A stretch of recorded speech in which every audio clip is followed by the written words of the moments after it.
Spoštovani, dobrodošli na razstavi v Galeriji Družina na Križpotju oblik avtorja Gregorja Pavliča. V Galeriji Družina smo z blagoslovom avtorja in s podporo Vide zbrali poglavje v knjigi, ki se tesno navezuje na likovno umetnost in se obenem že malodane spogleduje z likovno teorijo. Razumevanje geometrije kot take obliki prostora je bistvo in temelj celotnega spektra vizualnih umetnosti, vse od risanja, anatomije, oblikovanja arhitekture, fotografije in tako naprej. In kot ne namenjam tudi tistim, ki to znajo videti. Bom kratek predajam besedo. Prosim, Ja, hvala lepa. Profesor Pavlič pa danes predvsem besedo. Seveda. Jaz bi se najprej zelo lepo zahvalila Dojanu Špansko, ki nas je tako prijazno napovedal in tudi vložil veliko energije v pripravo te razstave. In tudi seveda Manc Frenc, ki danes žal ni z nami in je tudi srce in duša in gonilna sila te galerije. Zato prijazno gostoljubje in tako je rekli, ja, seveda nas zanima. Seveda pa profesor Gregorja Pavliča, ki je to knjigo zasnoval, pisal in vam je vložil, to se radi pisatelji hecajo, koliko časa nastaja knjiga. Stiska se v 3 tednih. V uredniški obdelavi je tako zahtevno delo, recimo kar nekaj mesecev. Spiše se v parih letih, ja, ampak na 50 let podlage. Na 50 let podlage znanja in ta knjiga je lep primer tega, ki je res nastala, bom rekla, na 50 let podlage, ampak osnova je pa 1000 letno znanje geometrije. In zato bi jaz mogoče predlagala, da mi z enim aplauzom danes pospemo profesora Pavliča na ta veliki oder.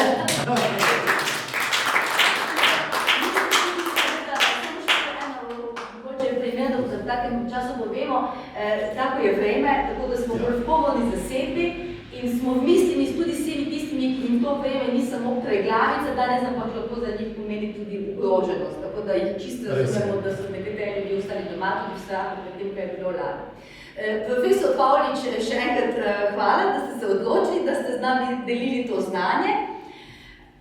Prej ste v pogovoru zasebnem zaupali, 5 let ste pisali to knjigo. Kaj je bil tisti osnovni vzgib, zakaj ste se lotili, da po vseh učbenikih, ki ste jih napisali, po vseh letih, vsem znanjem, ki ste ga dali svojim učencem, dijakom na gimnaziji, da se odločite, tudi po prejšnji uspešni knjigi, ki se je ukvarjala s števili, da se poglobite še v ta svet geometrije?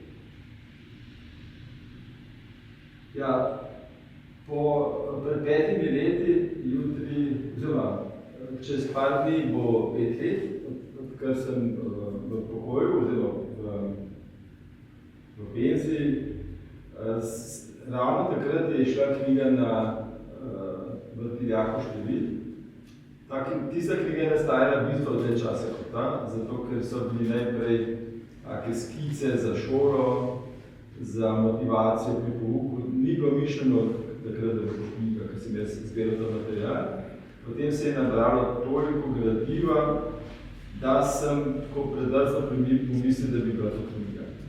Zato ker izdati tako knjigo nekaj drugega, kot pisati učbenik, pa še to v skupini, ki smo bili 400 avtorji. To je bistveno lažje, kot čutaš bolj podporo iz vseh strani in nisem imel izkušenj s tem. No, pa sem potem je nekako uspelo. Je nastala lepa knjiga, tudi dosti pestra, se mi zdi, da ljudje, ki jo preberejo, jim je všeč. In potem mi se je predrzna misel ponovila. Ko sem prišel v Ezel, kot rečeno, mi je prišlo na misel, da o številih ne moram več pisati, ker ne vem nič več od tistega, kar sem napisal že, da bi se pa pogledal kakšne hude strokovne stvari mi ni bilo všeč in ker ljudje ne bere, potem to ni poljubna literatura. Jaz sem si želel nekaj takega napisati, da bi bralo če več ljudi. No in je prišla na misel geometrije, ki je bila do takrat malo pastorka, se mi zdi. No. In potem sem si en dan napisal poglavje, tako skico poglavje in je praktično so tista poglavja stala do zdaj. Je tako, kot ste prvo shemo, kot ste zarisali? Po eni milosti, ne svetega duha, da lahko rečem, koliko vzamete, je bil takrat načrt v glavi narejen in potem je bilo to neke sorte okostje, ki ga je bilo treba potem z mesom nekako izpopolnjevati. In skoraj enako je ostalo, kot je bilo takrat mišljeno, ampak nastala je pa veliko močnejša, debelejša knjiga, kot je bilo to mišljeno.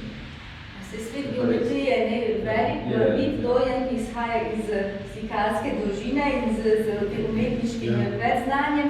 Ko smo se nekako tu srečali in se bilo potrebno odločiti, ta knjiga je res izjemno bogata z slikovnim materialom. 600 fotografij, ogromno skic, strokovni kriz izpeljal dokazov tudi ne nazadnje, ampak potem sta nekako vidva ste zelo hitro poenotila, potem Ni bilo težko. Ni bilo težko poglavja izbrati, ne?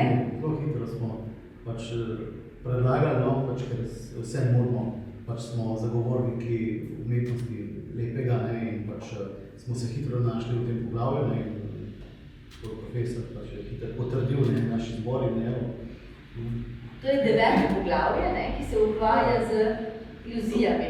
V resnici je to poglavje, ki je nekako stičišče geometrije, psihologije, umetnosti. Zato, ker v resnici poglavje govori o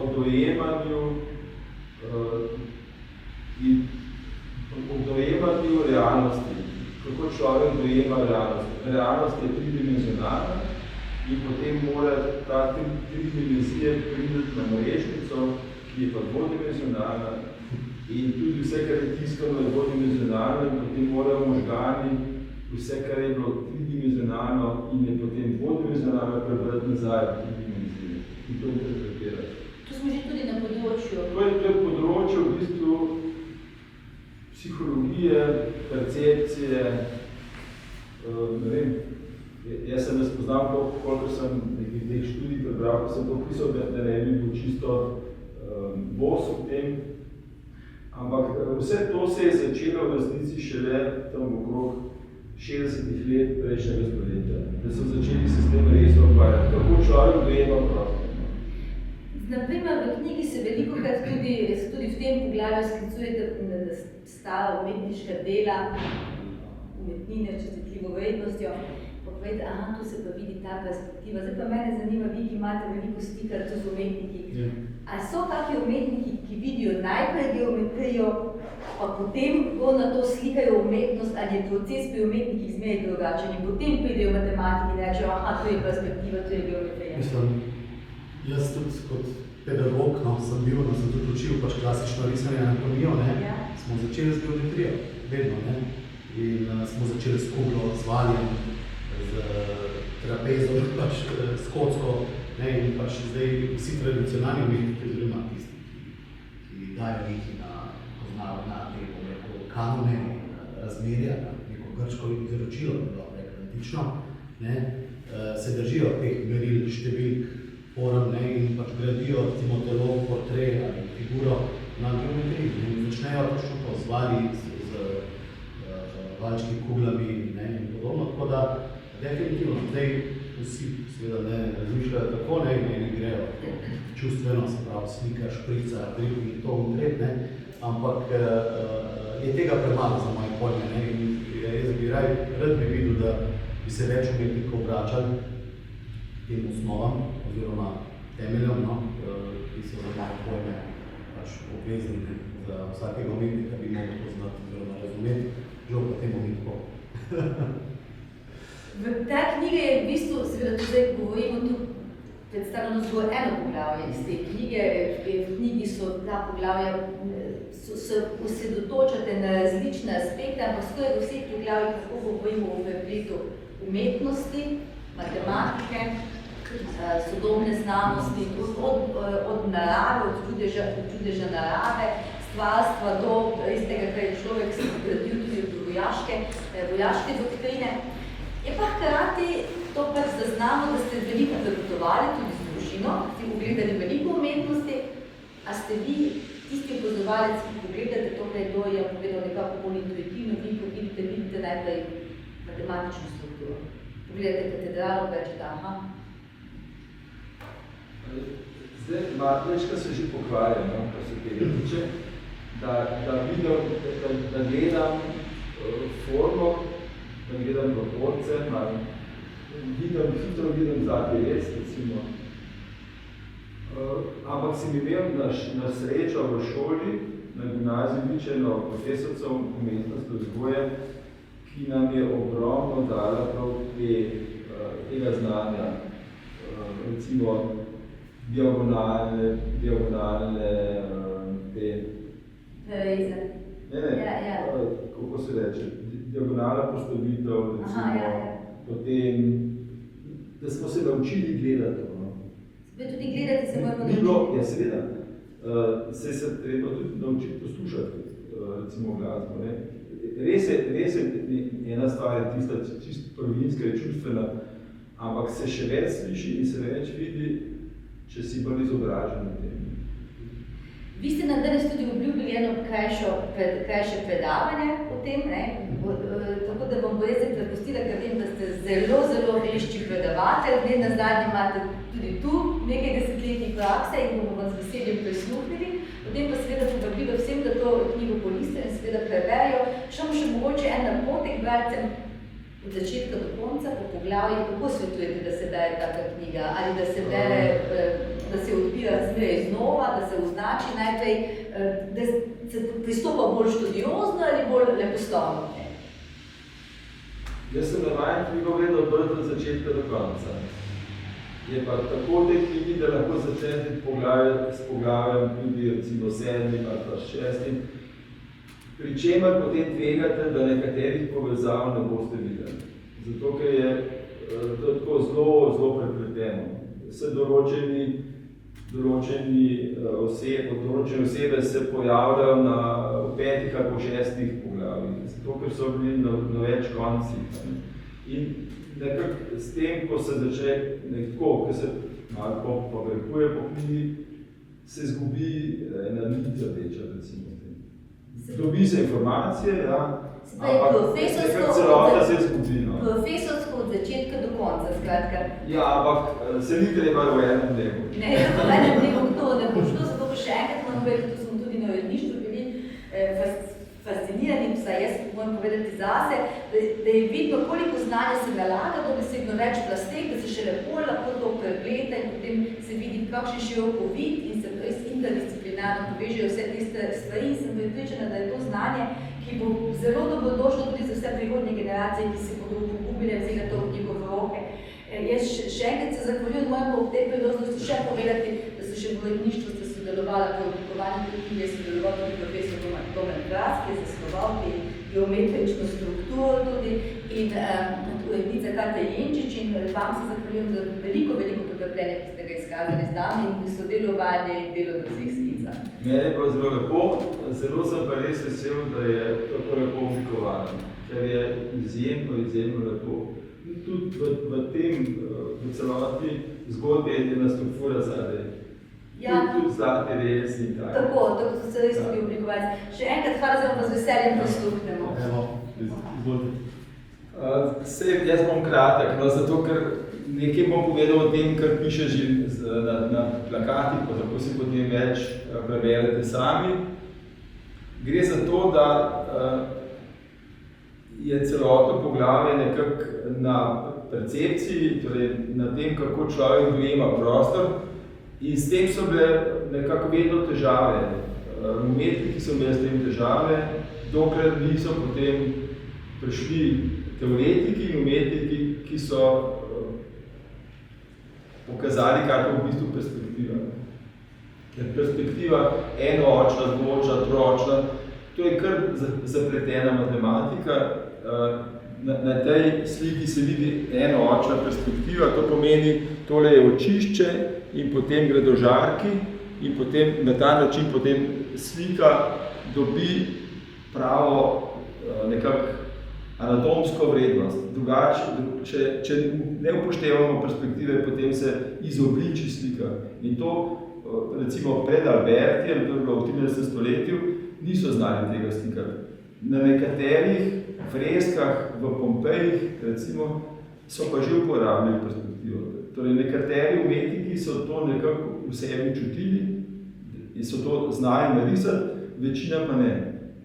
In potem, ko je Alberti napisal ta svoj učbenik Depitura, ki bi bil lahko še zdaj merno uporabi, od takrat naprej je pa to znanje dostopno in praktično vsaka akademija, vsak umetnik, ki to hoče biti in ki hoče spodobno slikati, tudi če je potem abstraktno slika, nekako bi moral poznati perspektivo, tako moral bi imeti v malem prstu. No, to je zelo znana Mazačeva slika, to je freska v Firencah, v cerkvi Santa Maria Novella in je nekako tak učbeniški primer dobre perspektive in tudi nekako prvi primer čisto prave perspektive v javnosti. No, to je pa primer, kako je do te perspektive naredil ta umetnik poskus. On si je naredil si je platno, v katerem si je zvrtal luknjico, na tej strani je imel pa ogledalo in potem se je postavil takole na trg v Firencah in se toliko časa pomikal, da je videl tisto, kar je videl skozi luknjico v ogledalo, isto, kar je videl z očmi, če je dal stran. Rekel, no,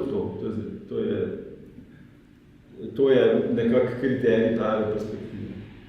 To je ta znan poskus, no to so pa potem še primeri. To je vse enoočna perspektiva.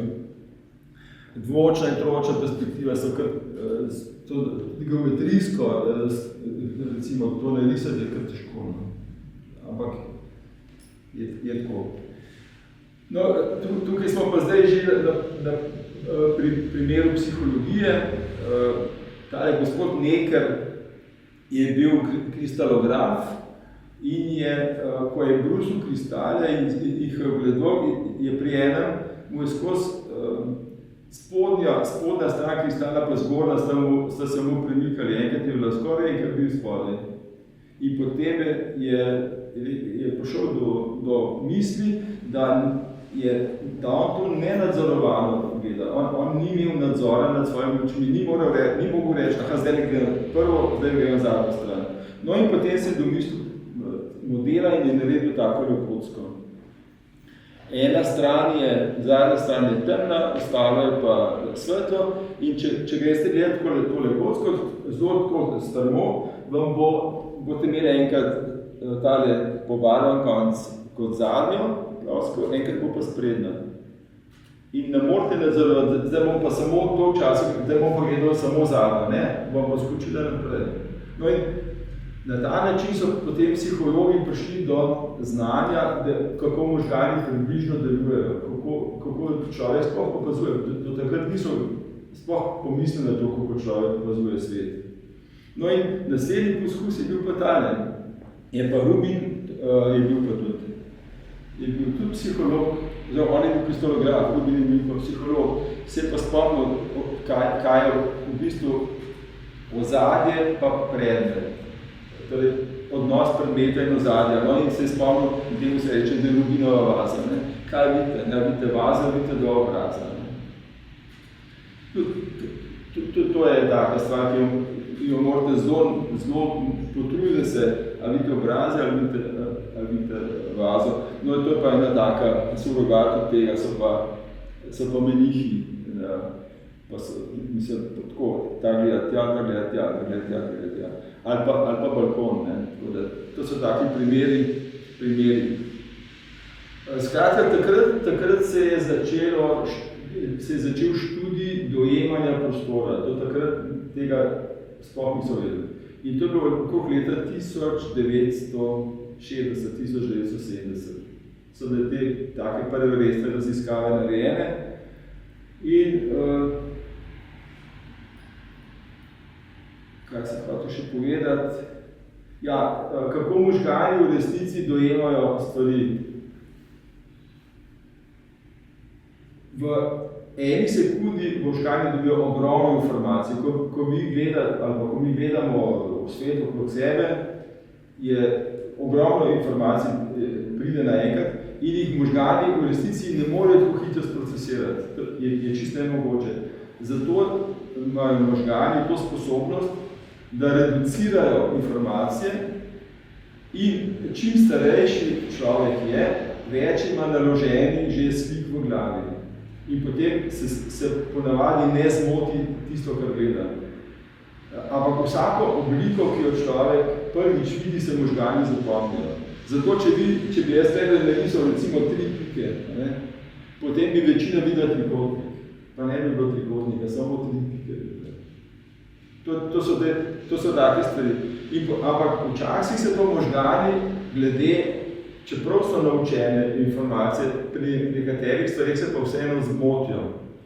In enostavno se ne more odločiti, ali bi bilo to, ali bi bilo ono. Recimo, to je tak primer, ne more se odločiti, ali vidijo plosko spredje ali zadnje. Ne?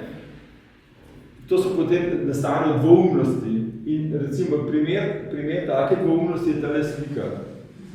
To je Olis Vanity, zelo znana slika, ki, zdaj ne vem točno, da kdo je posnel, ampak gre za več dvoumnosti, pa gre za tudi nekako za pouk, recimo, pri tej sliki. Olis Vanity pomeni vse je nečimrnost, hkrati pa, ko gledamo to sliko zelo daleč, vidimo, da je eno tako strašljivo lobanjo. Če gledate pa večkrat bližje, pa vidite, kako se je gospodična gleda v zrcali. Ampak sedi pa pri toaletni mislnici, ki se pa tudi reče Vanity po angleško. Tako da nekako ne bi bilo to zadaj en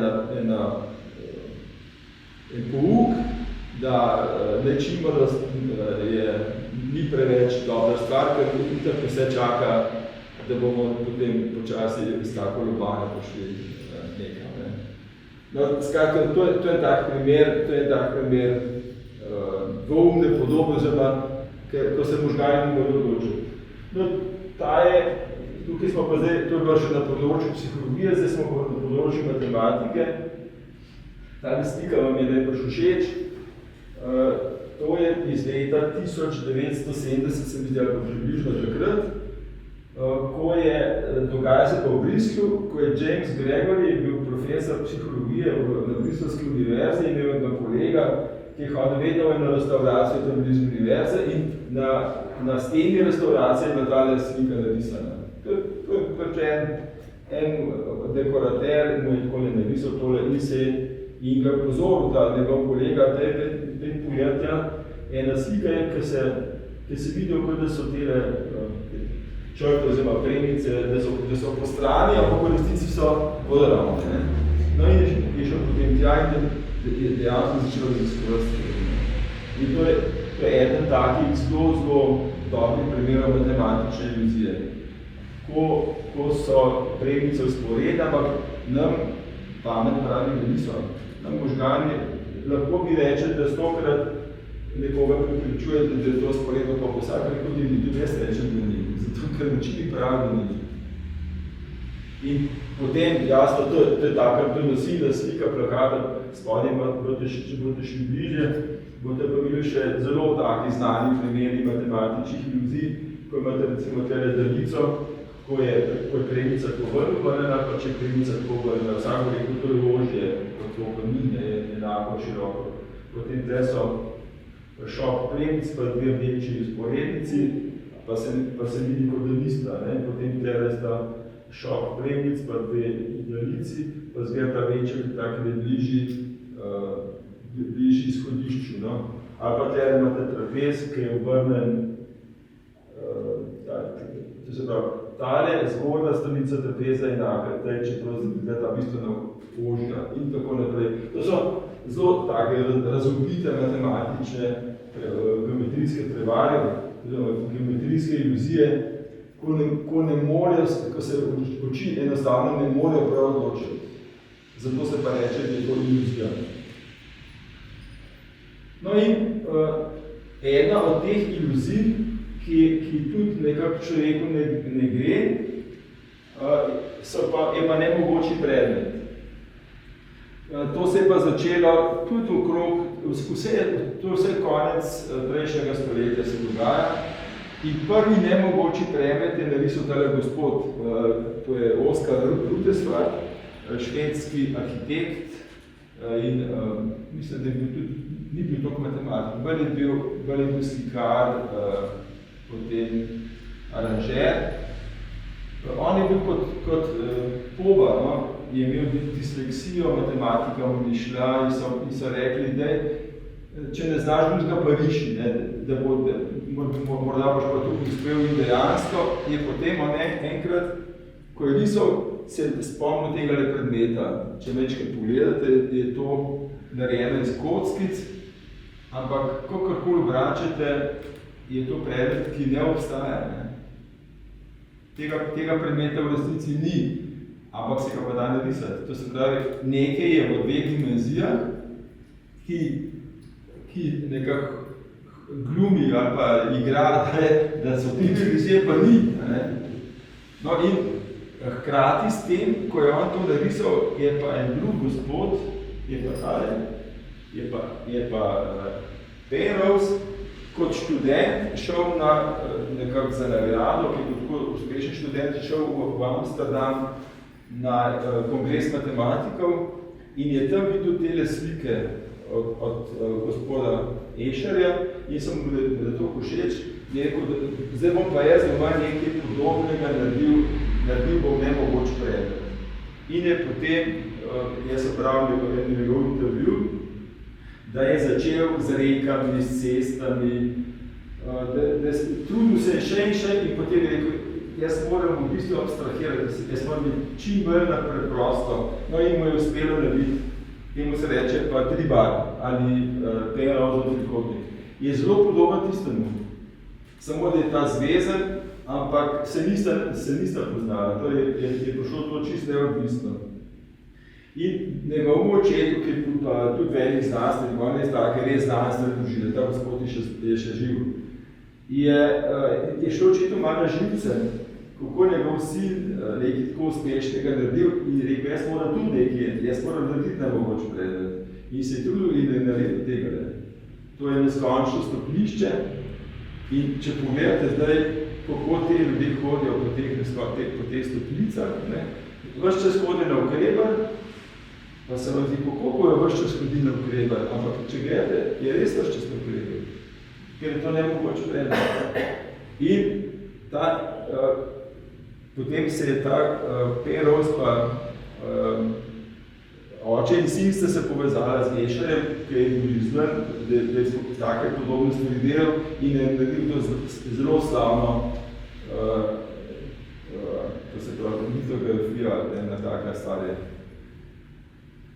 Zakaj zdaj to govorim? Zato, ker je potem ta gospod je potem iz tega naredil celo znanost praktično. On je, mislim, da je narisal 3000 nemogočih predmetov, si predstavljate. Tukaj so narisane, ta je zelo znan, recimo, to so pa potem izvedenke tudi drugih stvari. Recimo, zelo podobna ena takale je, če ste videli že slona, ki je nemogoč slon, ker ima, zelo podobna je, ali pa zelo podobna izvedenka je tak, trizob. No, to so, mislim, ista ideja je zadnje, samo druga izvedba.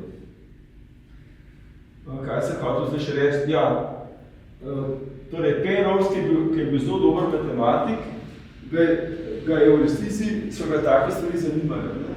In potem je gospod rastel uspel in pred 2 letoma je dobil Nobelovo nagrado za črne luknje. Torej, čisto iz drugega področja, ne iz matematika, ampak tudi pri drugih stvareh se potrebuje matematika. Torej, kamorkoli v resnici zajadajo znanstveniki, najbrž so potrebovali enkrat v mladosti ali pa so potrebovali geometrijo ali pa so se srečali geometrijo, ker je geometrija vse prisotna stvar.